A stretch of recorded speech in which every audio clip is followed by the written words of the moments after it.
Colossenses, carta do apóstolo São Paulo aos irmãos de Colossos, naquela região de Colossos, uma igreja linda, aliás, várias igrejas lá. Uma coisa só que eu queria dizer para vocês é o seguinte: a igreja local é fundamental na Escritura. Eu já ouvi muita gente falar assim, não, mas a igreja, nós somos a igreja, todo mundo é igreja, a gente não tem que estar ligado a uma igreja. Isso é uma mentira do inferno. Isso é uma mentira. Plantado na casa do Senhor, na igreja de Deus, esse vai florescer e frutificar. Quando diz assim, não, a igreja, nós somos a igreja. Sim, somos o corpo místico de Cristo. Místico quer dizer, nós fazemos parte do corpo de Cristo, de um só organismo vivo que se chama o corpo de Cristo. Isso é uma coisa, espiritualmente falando. Agora, a igreja é local. Por exemplo, as 7 cartas, né, escritas às igrejas da Ásia, no registro do livro do Apocalipse. Éfeso, Esmirna, Tiatira, Filadélfia. São 7 cartas escritas à igreja local, destinadas ao pastor da igreja, ao anjo que está na igreja de Éfeso, ao anjo que está na igreja de Filadélfia, entendeu? São 7. Então, o Espírito Santo honra tanto a igreja que enviou cartas para a igreja local.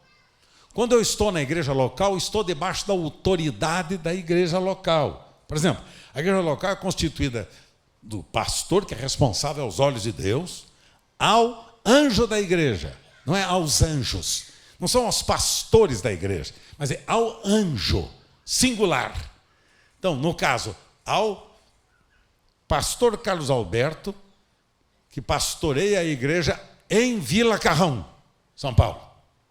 Entendeu? Então, quando eu recebo carta do senhor, é diretamente para mim. E quando o chumbo chega, é em cima de mim. Não é dos outros meus auxiliares. É comigo, eu respondo diante de Deus. Então, porque tem na igreja a hierarquia. São os pastores da igreja, os apóstolos, os profetas, os evangelistas e os apóstolos. Então, são os 5 ministérios que trabalham na igreja local. Mas na igreja local, ela é pastoreada por uma pessoa. É assim que Deus não faz confusão. A igreja todo mundo manda. Não, senhores. Na igreja, o Espírito Santo é que comanda, exerce autoridade sobre o anjo da igreja. Deixa eu perguntar, quem é o anjo da igreja em Vila Carrão? Quem é? Ficou bem claro isso ou não? Tá. Então, a partir daí, todos estão debaixo da autoridade de quem? Carlos Alberto. Não é autoridade para mandar, para ser dono de vocês. Não é isso, não. Isso é besteira. Autoridade para servir, para cuidar, para honrar, para amar. Esta é a autoridade que deve ser exercida pelo anjo da igreja. Não é para mandar. Agora, isso quer dizer que os membros da igreja estão debaixo da cobertura de quem? Do anjo da igreja. É como se o anjo da igreja fosse o guarda-chuva. Todos aqueles que estão fora do guarda-chuva, mas eu sou da igreja de Cristo, hoje eu vou nesta, amanhã eu vou na outra, amanhã eu vou na outra, vou ficar circulando o mundo evangélico todinho a vida inteira. Mostra que você não é de igreja nenhuma. Mostra até que você está mais parecido com o filho do diabo do que com o filho de Deus. Porque como filhos de Deus nós temos vínculos de aliança com a igreja local. Então esse negócio que vocês ouvem por aí, a igreja a gente não tem que... A igreja toda igreja é igual. Não, senhores. Leia a Bíblia. Abra Apocalipse capítulo 1. E a partir daí você vai ver as 7 igrejas. E o Espírito Santo falando com cada uma delas. Então não tem confusão não, senhores. Tá? Quem faz confusão somos nós. E a nossa ignorância. Por isso Jesus disse, errais, porque não conheceis as Escrituras e nem o poder de Deus. Por isso que a gente fala bobagem. Porque não conhece Bíblia. Então se alguém disser, não, mas eu estou na igreja, estou por aí circulando. Tá, então continua circulando, porque você vai ser parecido com aqueles da parábola da vinha, lembra? Que eu compartilhei com vocês há 2 semanas atrás, da parábola da vinha, e tinha um grupo que eram grupo mesmo do quê? Desocupados, não fazem parte da vinha, estão circulando em volta, tem desocupado. Aí os que estão desocupados não vão receber os benefícios do dono da vinha. Lembra que o dono da vinha contratou várias turmas. Uma começava às 9 da manhã até às 6 da tarde. E deu para cada uma dessas turmas, deu o mesmo dinheiro, deu o mesmo pago, o mesmo salário para eles. Entendeu? Hein? Aí uns reclamaram, pô, mas como é que dá para... Eu trabalhei o dia todo, dá igual porque tem uma hora só. E aí o dono disse assim, cara, eu sou dono da vinha, eu dou quanto eu quero para quem quiser. Em outras palavras, cuida da tua vida, mano. Eu faço o que eu quero com aquilo que é meu, porque é o Senhor Deus Todo-Poderoso. Agora, os que estavam fora, como é que estava fora? Desocupado. Está fora da vinha, pode frequentar a igreja, pode estar na igreja, pode gostar da igreja, bater papo, conversar, vir para os cultos, ouvir os pastores prediletos, cantar os cânticos prediletos, assistir às mensagens prediletas, e está fora do reino. E está fora da vinha. Sim, senhores. Dá uma olhada, examina muito bem a sua vida. Pode estar fazendo tudo, diácono, diaconisa, pastor, presbítero, seja o que for, e está fora do reino. E não tem anos diante de Deus sendo contados. Fora do reino. São os desocupados. Disse quem? Carlos Alberto? Disse quem? Jesus. Então vamos lá. Colossenses capítulo 2. Cuidado, que ninguém vos venha enredar com sua filosofia e vãs sutilezas, conforme a tradição dos homens, conforme os rudimentos do mundo, e não segundo Deus, segundo Cristo. Porquanto nele habita corporalmente toda a plenitude da divindade. Também nele estáis aperfeiçoados, ele é o cabeça de todo o principado e potestade. Nele também fostes circuncidados, não por intermédio de mãos, mas no despojamento do corpo da carne, que é a circuncisão de Cristo. Tendo sido sepultados juntamente com ele no batismo, no qual igualmente fostes ressuscitados, mediante a fé no poder de Deus, que o ressuscitou dentre os mortos, tendo sido sepultados. O Senhor está dizendo o seguinte, o Espírito Santo está dizendo, vocês foram sepultados juntamente com Cristo, quer dizer, vocês morreram juntamente com Cristo. Morreram para vocês mesmos, para a vida de vocês, interesse de vocês, propósito de vocês, ideias de vocês, projeto de vocês. Morreram para vocês mesmos, para não viverem mais para vocês mesmos, está dizendo o apóstolo São Paulo. E vocês, tanto quanto foram crucificados juntamente com Cristo, vocês foram ressuscitados com ele, que ganharam uma nova vida, a vida dele. Então diz ele assim, verso 13. E a vós outros, que estáveis o quê? Mortos pelas vossas transgressões, e pela incircuncisão da vossa carne, vos deu ele vida, juntamente com ele, perdoando o quê? Todos os nossos delitos, pecados. Tendo cancelado o escrito de dívida que era contra nós, e que constava de ordenanças, o qual nos era prejudicial, removeu-o inteiramente, encravando-o na cruz, e despojando os principados e as potestades, publicamente os expôs ao desprezo, triunfando deles aonde? Na cruz. Então o apóstolo São Paulo aqui está lembrando o mesmo fato que ele escreveu em Efésios, no capítulo 2, que eu li para vocês aqui na semana passada. Quando o apóstolo São Paulo, no capítulo 2, fala a respeito exatamente da nossa situação. Quando nós estávamos mortos em nossos delitos e pecados, andando segundo as inclinações da nossa carne, segundo a vontade da carne e dos pensamentos, e éramos por natureza filhos da ira. E o apóstolo São Paulo diz, e vós estáveis mortos em vossos delitos e em vossos pecados. O que significa isso? Significa que a nossa vida sem Cristo é uma vida para Deus inexistente. Inexistente, não tem contagem de anos na nossa existência. Deus não contabiliza os anos da nossa existência enquanto nós não começamos a viver a nova vida em Cristo. Sepultados, quer dizer, morremos para o pecado e ressuscitamos para a justiça. E ressuscitamos juntamente com Ele. Então a Escritura é clara em afirmar o grande milagre da salvação que nos alcançou e nos transformou em filhos de Deus para vivermos neste mundo uma vida que tem significado. Veja o verso de número 20, no mesmo capítulo agora, verso 20, de Colossenses 2. Se morrestes com Cristo para os rudimentos do mundo, por quê? Como se vivesseis no mundo, vos sujeitais a ordenanças, que vocês querem viver apenas uma vida religiosa. Se vocês morreram com Cristo para os rudimentos, para as simples ordenanças deste mundo, por que vocês agora querem voltar à prática dessas obrigações litúrgicas religiosas, como se vocês estivessem no mundo? Vocês já morreram com quem? Morreram com quem? Com Cristo. Capítulo 3 de Colossenses, verso 1. Portanto, se fostes ressuscitados juntamente com Cristo, o que é para fazer? Buscai as coisas lá do alto, onde Cristo vive assentado à direita de Deus. Pensai nas coisas lá do alto, não nas que estão aqui na terra. Por quê? Porque morrestes, e a vossa vida está oculta juntamente com Cristo. Com Cristo? Vamos repetir o verso 3, todos juntos. Porque vós morrestes, e a vossa vida está oculta juntamente com Cristo em Deus. Então veja bem, esta morte que o apóstolo São Paulo está tratando é a morte com Cristo. É a morte com Cristo que significa a nossa identificação com a pessoa de Jesus na sua crucificação e morte e na sua ressurreição.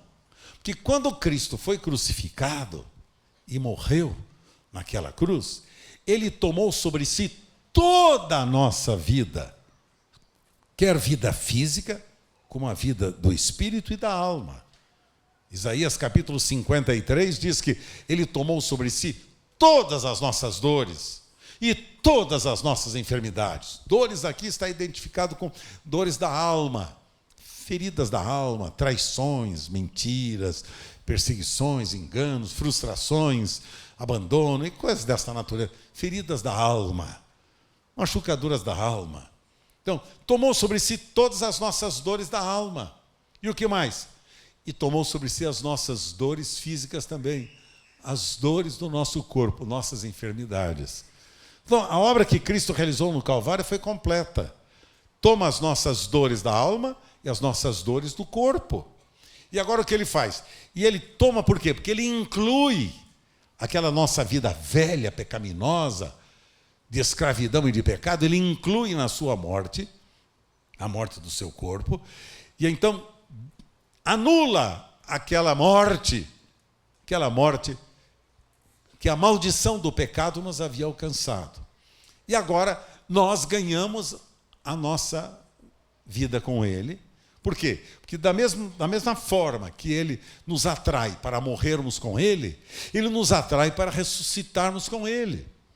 Então a Escritura é clara em dizer: porque morrestes em Cristo e a vossa vida está agora oculta juntamente com Cristo em Deus. Para você lembra do que o apóstolo São Paulo declara em Gálatas capítulo 2, versos 19 e 20? Vocês estão lembrados? Vamos ver se vocês estão lembrados. Não sou eu, mas quem vive, mas Cristo é quem vive em mim. E a vida que eu vivo na carne, vivo pela fé do Filho de Deus, o qual me amou e a si mesmo se entregou por mim. Como é que começa o verso 19? Este é o segredo. Estou crucificado juntamente com Cristo. E vivo? Não eu, mas é Cristo que vive em mim. Vocês estão entendendo? Olha que maravilha do que Deus fez por nós, em meu favor e seu também. Ele diz assim: não sou eu, já fui crucificado com Cristo. Não vivo mais. Porque aquela morte que eu tinha, aquela morte, aquelas maldições da minha vida pecaminosa do passado, aquela morte Cristo tomou no seu corpo. E Ele me deu agora, no poder da ressurreição, a vida dele. Por isso o apóstolo São Paulo diz: eu estou crucificado. Pronto, morri. Com Cristo. E eu estou ressuscitado. Com quem? Com Cristo. Agora a vida que eu vivo é a vida de Cristo. Por isso o apóstolo São Paulo escreve aos Colossenses, aos Efésios, aos Tessalonicenses. Ele escreve exatamente estas mesmas verdades para você entender da mesma forma. Agora, deixa eu pensar uma coisinha com vocês aqui hoje, hoje pela manhã. O que acontece com a vida daqueles que agora nascem de novo? O que acontece? Começam a viver uma vida nova para Deus. Em Atos dos Apóstolos, capítulo 13, agora vamos lá. A contabilidade divina mostra-nos a cronologia do cativeiro, tá? Do cativeiro quando o povo de Israel esteve. Por exemplo, vamos lá, vamos voltar lá para a Bíblia. Vamos lá até Êxodo. Êxodo, vamos lá. Ah, desculpa, eu falei Atos, né? Depois Atos. Depois. Primeiro, vamos lá, Êxodo. Capítulo 12. Depois segura Atos lá. Depois eu chego lá. Então vamos aqui. Êxodo, capítulo 12. Vocês estão lembrados? O povo de Israel estava no Egito, 400 anos escravizado no Egito. O faraó manteve o povo de Israel escravo lá por 400 anos. 400 anos eles não tinham liberdade para nada, fazer coisa nenhuma. Tá? Aí vocês estão lembrados das pragas, as 10 pragas que foram derramadas sobre o povo do Egito para que o povo libertasse, o povo do Egito libertasse o povo de Israel, deixasse o povo ir. Aí vocês conhecem a história, como é que foi a ceia que eles tomam juntos, a celebração da ceia que eles tomam juntos, onde o cordeiro era sacrificado, simbolizando Cristo, que haveria de um dia ser crucificado. Então, enfim, só rapidamente passando uma vista de olhos para eu chegar no ponto que eu quero enfatizar com vocês hoje. Aí, no capítulo 12 de Êxodo, verso 1, diz assim: disse o Senhor a Moisés e a Arão na terra do Egito: este mês vos será o quê? Principal dos meses. Será o quê? O primeiro? O primeiro do quê? O primeiro do ano. Este vai ser o primeiro mês do ano. O que o Espírito Santo está querendo dizer para eles aqui, pessoal? Está querendo dizer o seguinte: que Deus mandou mudar o mês para o primeiro do ano, porque o povo de Israel saiu do Egito. O cordeiro pascal, o cordeiro, aquela pequena ovelhinha, havia sido imolada. E eles foram libertados das mãos de Faraó. Por isso aqui, queridos, este é o início da história espiritual do povo de Israel. Porque enquanto eles estiveram escravizados por 400 anos lá no Egito, debaixo do tacão, o tacão ditatorial de Faraó, o que aconteceu? Eles estavam escravos, a vida deles é uma vida que não tinha relação com Deus. Eles não tinham intimidade com Deus. A história espiritual deste povo de Israel começa quando? Com sangue. Quando o cordeiro é imolado, lembra-se? E é aspergido o sangue nas portas. Lembra que eu falei isso na semana passada? Nas portas de todas as famílias de Israel. E o anjo da destruição passava e o primogênito lá do Egito, todos os primogênitos morreram. Mas em Israel, nenhum filho primogênito morreu. Nenhum. Por quê? Porque tinha o sangue na porta. Significado seguinte, que sangue é sinal de aliança. O apóstolo São Paulo diz assim: é o sangue da nova aliança. Então, enquanto o povo de Deus não saiu do domínio de Faraó, o que aconteceu? Enquanto ele não pintou com sangue a verga e as ombreiras das portas, libertando-se daquela escravidão e do castigo de Deus, diante de Deus eles não tinham vida, não tinham existência. Não tinham o primeiro mês de vida ainda, não, senhores. 400 anos o povo existiu e não tinha anos contados para Deus. Quantos anos você tem? Quantos anos estão sendo contados da sua vida para Deus? Porque os anos de escravidão de Egito são anos que Deus não conta. Por isso precisamos do Cordeiro, o Cordeiro imolado. Por isso precisamos de Jesus, que João diz assim: eis o Cordeiro de Deus que faz o quê? Tira o pecado do mundo.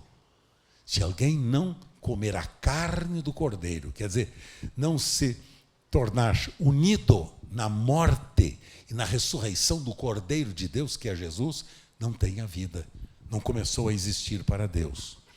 Enquanto o povo de Israel permaneceu no Egito, Deus não contou os seus dias. Quando eles saíram do Egito, começou a contagem de anos para a vida daquele povo. Portanto, a idade espiritual só se inicia quando? Quando você nascer de novo, com o novo nascimento. Os anos antes de crermos no Senhor não são contabilizados. Os anos antes que você não conheceu a Deus não são contabilizados. Deus não conta estes anos da sua vida. Quantos anos você tem para Deus? Querem ver uma coisa interessante? Abra comigo agora Atos 13. Lá no Novo Testamento, o texto que eu havia pedido para vocês abrirem. Veja lá, Atos 13.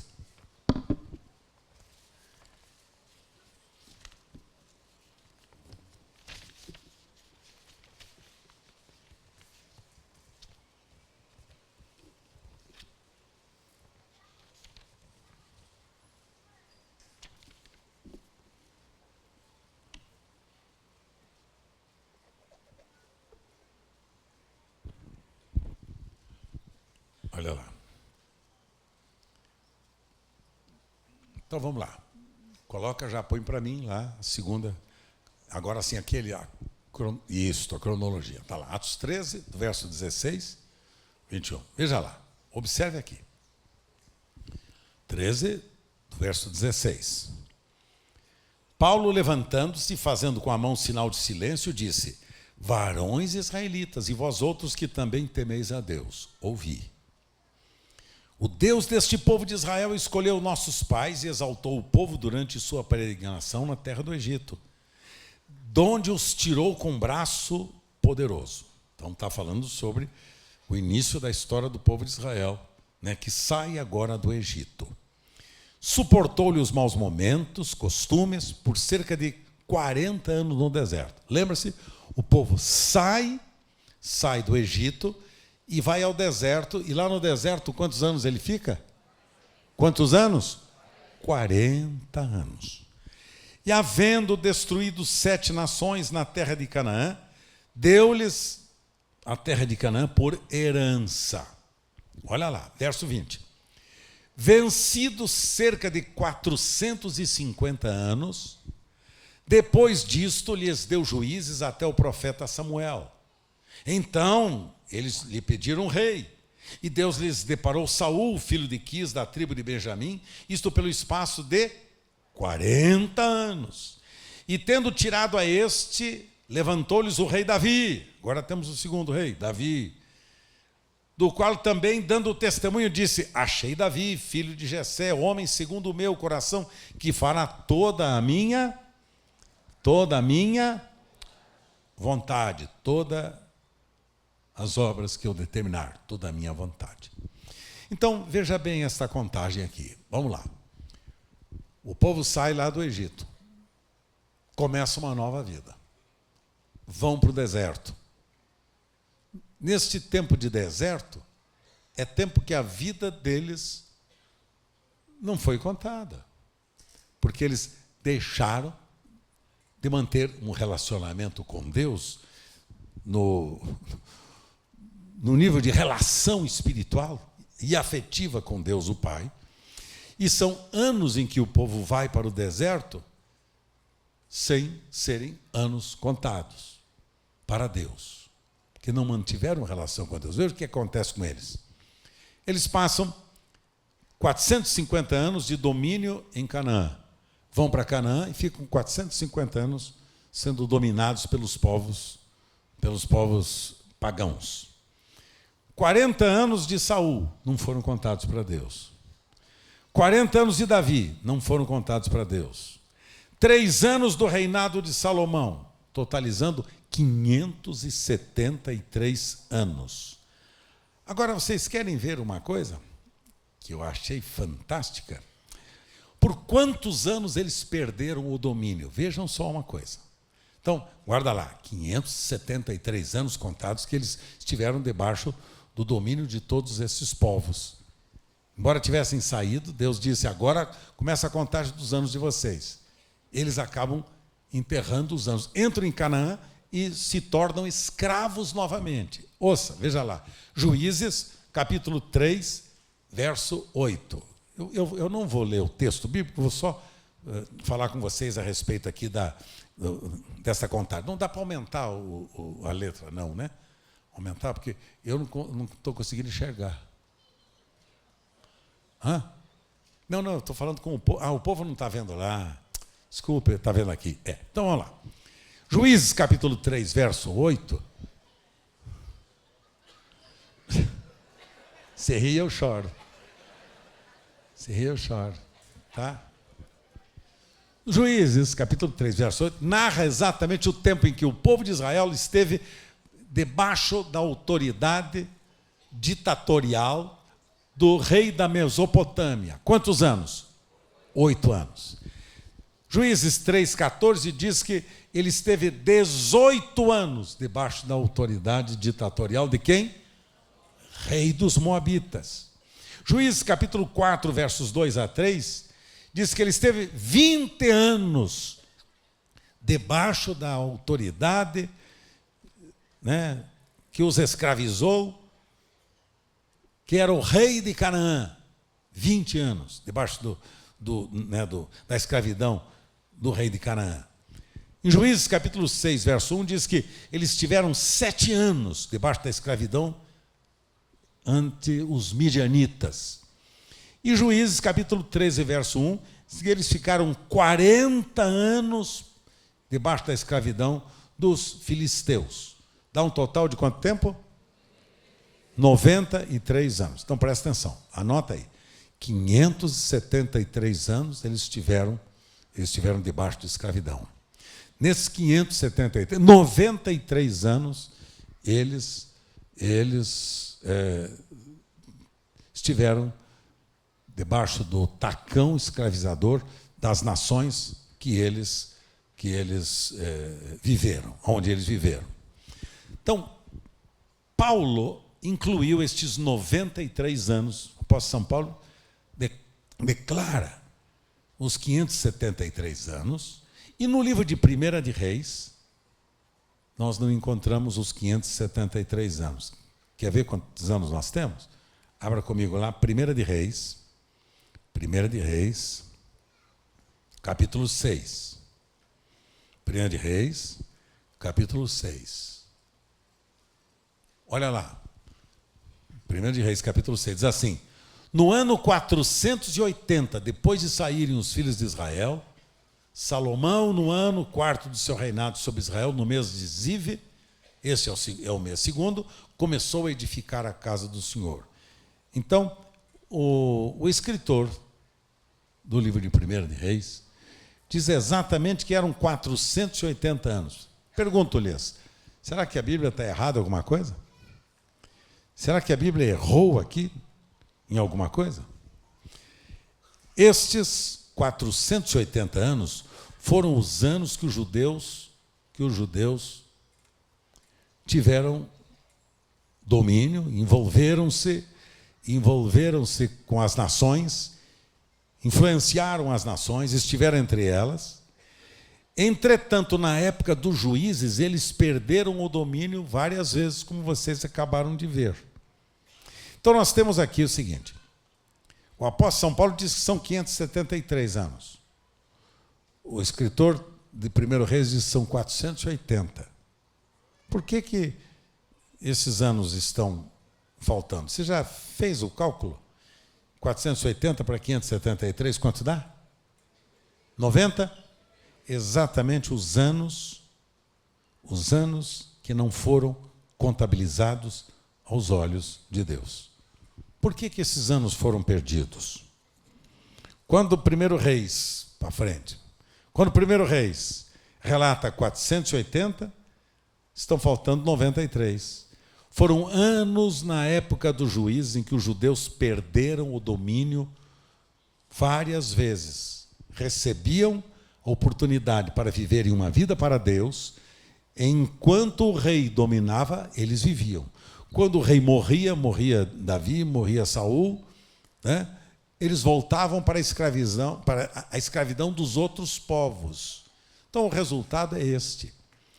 Os 93 anos que estão aqui incluídos foram os anos que estão faltando nessa lista, né, lá de 1 Reis, foram os anos em que o povo de Israel exerceu influência e domínio. Os demais anos, 480 anos, eles viveram debaixo da escravidão e não tinham anos contados aos olhos de Deus.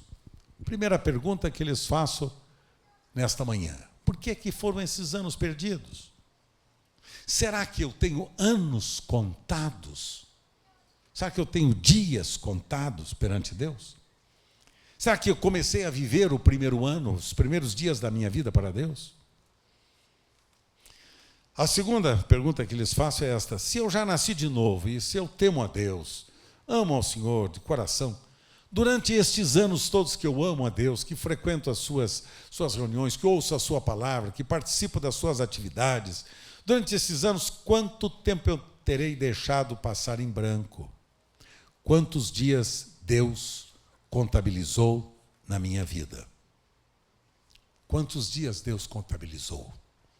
Talvez eu tenha anos em que eu saí do Egito, ganhei a vida, o primeiro dia da minha vida, mas me coloquei debaixo de escravidão. Não abandonei a escravidão. Quando surgiam os reis, quando surgiam as autoridades espirituais que me levavam a conhecer a Deus e a arrepender-me dos meus pecados, voltava-me a Deus e começava a viver. Daqui a pouco, o rei morria e voltava a estaca zero. Voltava eu à escravidão e ao pecado. Pergunta é esta: quantos anos você tem contabilizados aos olhos de Deus? Você pode ter estado aqui na igreja há tantos anos, participando das reuniões. Você não faz mais as coisas que você fazia no passado. Você não fuma, você não bebe, você não joga, você não faz uma opção de coisas que são proibidas segundo o seu entendimento. Mas, no entanto, você continua hipócrita, mentiroso, escravo do pecado. Você continua traindo, abandonando. Você continua vivendo uma vida miserável. Você continua viciado em sexo virtual, viciado na mentira, na pornografia. Talvez. E você está sentado comigo nesta manhã, neste ambiente. E você diz: mas Deus sabe que eu sou tão fraquinho que eu não posso mesmo, então Ele me perdoa de todos os meus pecados e eu vou continuar a viver do jeito que eu acho que eu tenho que viver. Chama-se o quê? A história do povo de Israel começa com o Cordeiro, com Jesus. Jesus nos coloca em Canaã, na terra prometida. E nesta terra prometida, se nós não andarmos na comunhão com o nosso Pai, não importa quantos e quantos pastores e líderes e reis ensinem a vocês princípios, se você não abandonou o pecado, você continua ainda escravo do pecado, filho do inferno, do diabo, e escravizado. Você não tem anos contados diante de Deus. Você está na igreja, você é pastor, você é diácono, você é diaconisa, você canta no grupo musical, você toca, você é líder de célula, você é supervisor, você é auxiliar. Você é uma pessoa fantástica, maravilhosa. Mas para Deus você não existe. Porque embora você tenha saído do Egito e começado os seus dias, você continua vivendo debaixo da escravidão. E o povo de Israel viveu debaixo desta escravidão. Segundo a contagem da Escritura, ao longo dos 480 anos, viveu escravo. E passou 93 anos, perdendo tanto tempo aos olhos de Deus, com tantas coisas que poderiam terem sido feitas e que não foram, por falta de decisões fundamentais na vida pessoal. Quantos anos você tem diante de Deus? Você já nasceu de novo? Você já se alimentou do Cordeiro? Você já pintou os umbrais das portas de sua casa com o sangue precioso de Jesus? Você já entrou no reino de Deus? Como Nicodemos ouviu da parte do Senhor: se você não nascer de novo, de modo nenhum, você entrará e nem verá o quê? O reino de Deus. É coisa séria, pessoal. Quando eu comecei a estudar, ainda não está tão claro quanto eu gostaria mas nas próximas semanas eu vou deixar mais claro para você ainda. Eu estou estudando esse material porque me interessou. Notei que a Escritura fala sobre os que estão dentro da igreja e que não fazem parte da igreja. São 27 tipos de joio dentro da igreja, você sabia? Jesus ensinou que o joio cresce junto com o quê mesmo? Com o trigo. E você vai encontrar 27 tipos de joio dentro da igreja. Os mentirosos, os falsos irmãos, os hipócritas, os adúlteros, os pervertidos, e vai 27. Esse é um outro tema que eu vou abordar com vocês oportunamente. 27 tipos de joio. Não é? A gente olha e fala: está tudo legal. Os irmãozinhos que estão comigo aqui são maravilhosos. Aí é o primeiro fracasso que o irmãozinho tem, se diz: nossa, estava aqui na igreja comigo, e como é que ele foi fazer isso? Porque ele não estava no reino. Ele estava na reunião conosco, mas não estava no reino de Deus. Porque só quem entra no reino de Deus é quem é nascido de Deus. É quem já tem anos que começaram aos olhos de Deus. Quantos anos você tem? Você pode ter 50, 60, 70, 20, 10 anos de idade. Mas, e a cronologia espiritual? Quantos anos para Deus você tem vivido? Nesses anos todos da sua existência, nesses 573 anos da sua história, que Paulo faz questão de mencionar, são 570, faça o cálculo lá no Atos 13, você vai ver. São 573 anos. Nesses 573 anos, quantos anos você viveu para Deus? Quantos anos perdidos? Talvez você tenha vivido o tempo inteiro e nunca conseguiu viver para Deus. Frequenta a igreja, gosta das reuniões, é apaixonado pelo Senhor Jesus, mas continua escravo. Continua escravo. Escravo do pecado, como diz a Escritura. E o salário do pecado? E o salário do pecado é a morte. Porque o pecado não terá domínio sobre vós. Porque não estáis debaixo da lei, mas estáis debaixo da graça. Pare e pense agora. Quantos anos eu tenho? Estou escravizado ainda? Estou vivendo na escravidão ainda? Saí do Egito, entrei em Canaã, mas não consigo viver essa vida livre. O pecado sempre me acompanha. Não consigo andar na verdade. Não consigo viver uma vida de santidade e de justiça. Não consigo viver para Deus. Sempre estou assim, vou bem, um período, daqui a pouco fracasso. Estou indo bem, daqui a pouco caio.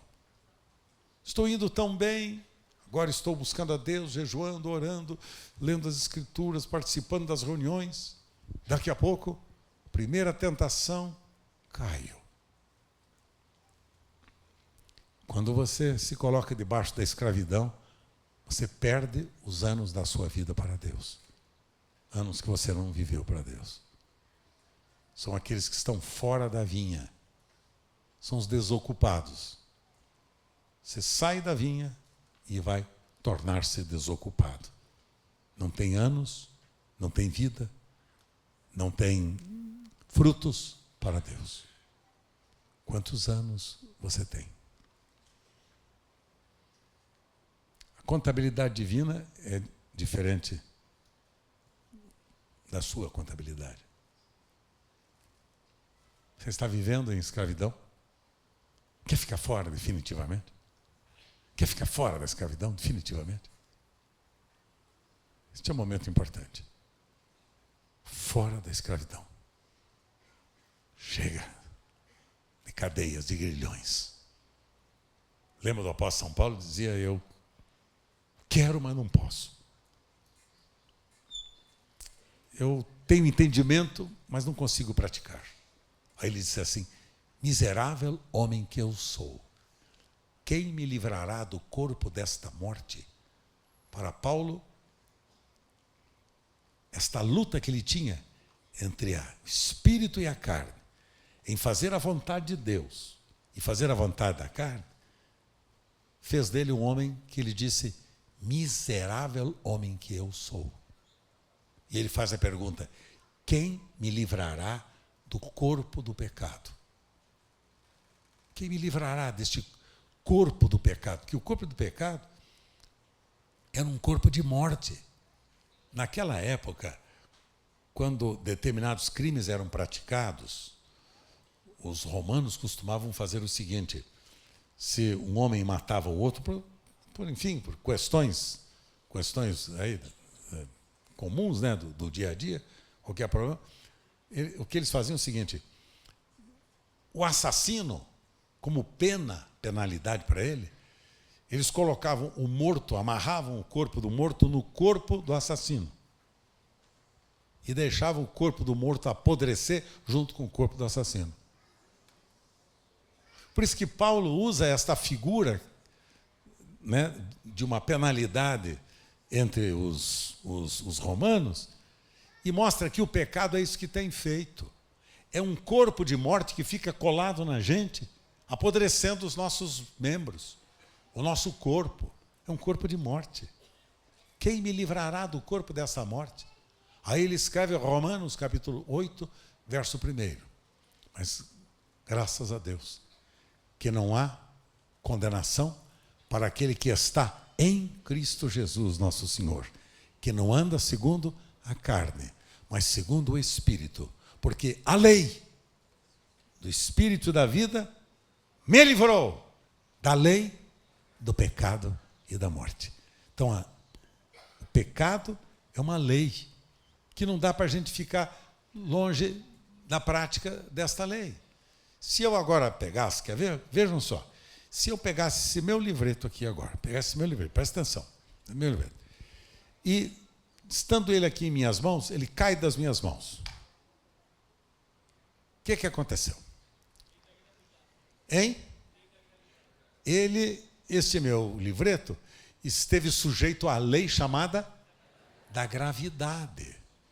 Aí eu pego novamente esse meu livreto e tenho ele nas mãos aqui e digo: você não vai cair mais, carinha. Eu te mando, nunca mais caia. Qual é esta lei? Porque a lei do Espírito da vida te livrou da lei da gravidade do pecado e da morte.